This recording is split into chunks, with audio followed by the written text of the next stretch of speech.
बेटा सुनील, मैंने पूरे जीवन की कमाई नेहा की पढ़ाई में लगा दी। मेरे पास दहेज में देने के लिए कुछ भी नहीं है। शिवनारायण जी ने कहा।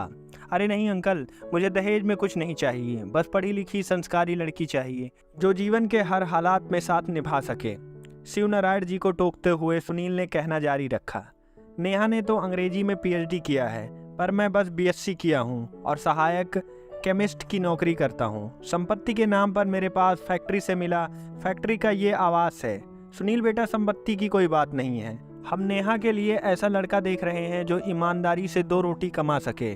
और तो और बेटा, नेहा ने भी पीएचडी किया है, ज़रूरत पड़ने पर वह भी जॉब कर सकती है, शिवनारायण ने कहा। शिवनारायण को गंभीरता से सुनकर सुनील ने कहा, ठीक है, पर शादी के लिए नेहा की मर्जी भी पूछ लीजिएगा। क्या पीएचडी की हुई नेहा बीएससी पास लड़के के साथ शादी करना चाहेगी? उसे कोई हिचक तो नहीं होगी? ज़रूरत के वक्त शहर में पली बड़ी नेहा गांव में मेरे साथ रह पाएगी?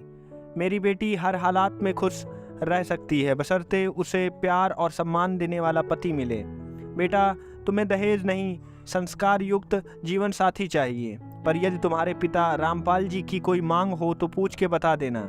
यदि हमारे सामर्थ्य में रहा तो हम शादी की बात आगे बढ़ाएंगे। शिवनारायण ने लंबी सांस लेते हुए अपनी बात खत्म की।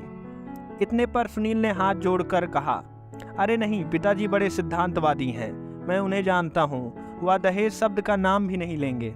आपको ऐसा कुछ लगे तो बताइएगा, मैं पिताजी से बात करूँगा।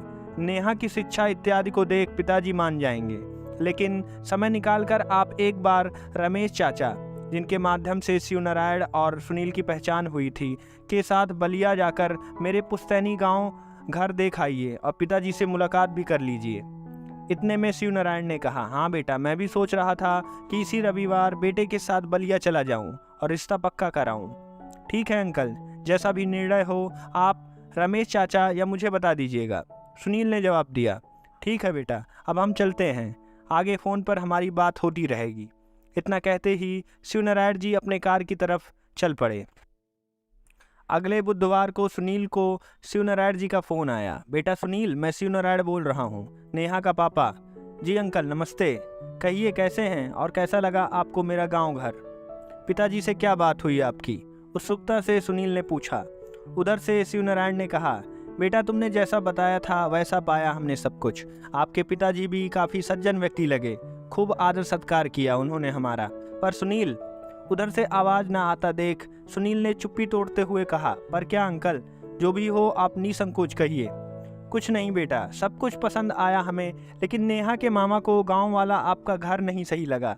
पुराने ज़माने के खपरैल जर्जर अवस्था के मकान, और तो और नेहा के मामा कह रहे थे कि शहर में पली बड़ी नेहा वहाँ एक दिन भी नहीं रह पाएगी। शिवनारायण के इतना कहते ही रमेश बोल पड़ा, अंकल ये सब मैं पहले ही बता चुका था, फिर अब इन बातों को लेकर? हाँ बेटा, तुमने सब बताया था, पर नेहा के मामा तुम्हारे गांव का मकान पसंद ना होने के कारण हम रिश्ता नहीं कर सकते। शिवनारायण जी ने कहा, कोई बात नहीं अंकल, नेहा के मामा को लगता है कि शहर में पली बड़ी नेहा एक दिन भी वहाँ नहीं रह सकती, तो मैं भी जीवन साथी के रूप में नेहा का चयन करना पसंद नहीं करूँगा, क्योंकि राजा के घर में पली बड़ी मैया सीता ज़रूरत आने पर अपने पति के साथ 14 साल वनवास में गुजार सकती हैं, पर नेहा जीवन संगिनी के रूप में मेरे नए मकान बनने तक साल की गिनी चुनी छुट्टियां मेरे साथ गांव के पुराने मकान में नहीं गुजार सकती। सुनील ने अपनी बात जारी रखते हुए आगे कहा, अंकल मैंने अपने पिता के स्वभाव सिद्धांतों को भली भांति जानते हुए आपको भरोसा दिलाया था कि मेरे पिता दहेज की मांग कभी नहीं करेंगे, लेकिन शायद आपने नेहा को उसके मामा के नज़रों से देखे बिना ही मुझसे कह दिया था कि नेहा को सम्मान और प्यार मिले तो वह हर हालात में खुश रह लेगी। उधर दूसरी तरफ चुपचाप फ़ोन काटते हुए शिवनारायण जी को ऐसा एहसास हो रहा था कि सुनील उनके कहे शब्दों को नहीं कह रहा, बल्कि उनके कहे हुए शब्दों से ही उन्हें ही आईना दिखा रहा था। अगर आपको ये कहानी पसंद आई है तो ऐसी ही और कहानियाँ सुनने के लिए इस वीडियो को करें लाइक और चैनल को करें सब्सक्राइब। आपका थैंक यू, शुक्रिया, धन्यवाद।